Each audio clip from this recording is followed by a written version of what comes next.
We're always talking about the latest and greatest super complex energy gadgets. But today, we're going to look at something that's kind of the unsung hero of heat technology. The brilliantly simple and, as you'll see, incredibly powerful flat plate collector. So check this out. This is the text we're digging into today. It's talking about temperature ranges, how to move heat around, and some pretty huge advantages, like low cost and easy manufacturing. It's basically a blueprint for a fascinating piece of tech. So what is it? Well, it's called a flat plate collector. So let's start with the basics, right? What exactly is this thing, and what is it built to do? At its heart, it's really that simple. It's a heat-capturing device. Think of it like a big panel that just soaks up the sun's energy. But, and this is super important, it's not making electricity like a photovoltaic solar panel. Nope. Its one and only job is to generate pure, simple heat. It turns sunlight directly into warmth. Okay, now this is where things get really interesting. Because get this, not all of these collectors are created equal.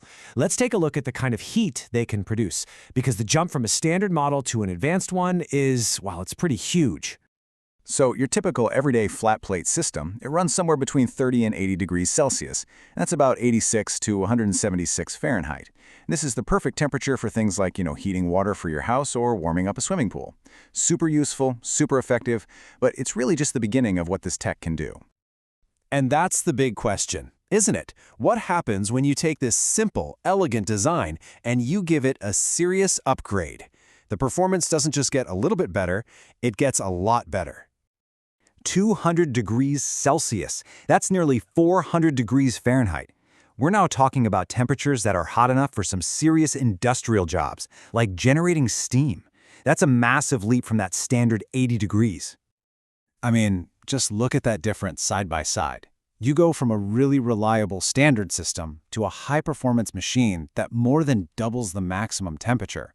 This isn't just a tiny tweak, it's a total game changer in what the collector is capable of, and it's all thanks to a couple of key upgrades.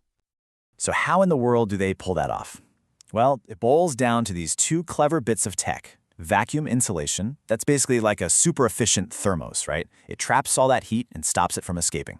And then you have selective coatings, which are these amazing surfaces designed to be fantastic at absorbing sunlight, but terrible at letting that energy radiate away as heat. You put them together, and you've basically supercharged the collector. Okay, so the collector gets incredibly hot. Awesome. But that heat doesn't do you any good if it's just stuck in a panel up on the roof. So the next question is, how do you get that energy from point A, the collector, to point B, where you actually need it? It's the logical next step, right? You've done the hard part, you've captured all this amazing thermal energy. Now, what's the delivery system? How do you move it into your water tank or into your heating system? The answer is something called a medium. And that's just a fancy word for a substance, a liquid or a gas that flows through the collector, picks up all that heat, and then carries it away to wherever you want to use it. It's like a little heat taxi service. And according to our source material, you've basically got two main choices for this job. You can pump a liquid through the collector to soak up the heat, or you can blow air through it. Either way, the goal is exactly the same. Grab that heat and move it somewhere useful. And when you're talking about using a liquid, there's one that stands out above all the rest. As the text says, water is one of the most common options. And when you think about it, it makes perfect sense.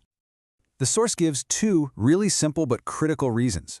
First, it's highly accessible. I mean, water is cheap, and you can find it almost anywhere. But the second reason is the real kicker. Its thermal properties. Water is just fantastic at absorbing and holding on to a ton of heat, which makes it an incredibly efficient and stable delivery truck for all that solar energy. So, we've covered what it is and how it works. But now let's get to the most important question of all. Why should you care? What makes the flat plate collector such a big deal? Let's break down its biggest advantages. And here they are. This right here is the technology's superpower. It's easy to build, which means it's cheap to make, and once you've got it installed, it barely needs any maintenance. Now think about what that means. This combo just knocks down the biggest barriers to entry: complexity, cost, and constant upkeep. It could put clean, reliable heat within reach for just about anyone, anywhere. If you had to boil it all down, it would be these three words. The design is fundamentally simple. It's incredibly effective at its one and only job, making heat. And because of that, it's amazingly accessible to a huge range of people and places. So that's what we're left with.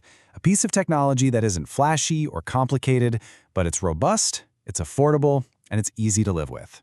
And that really makes you wonder, in a world that is desperately searching for sustainable energy solutions, could the simple, elegant power of the flat plate collector be one of the most important keys we have?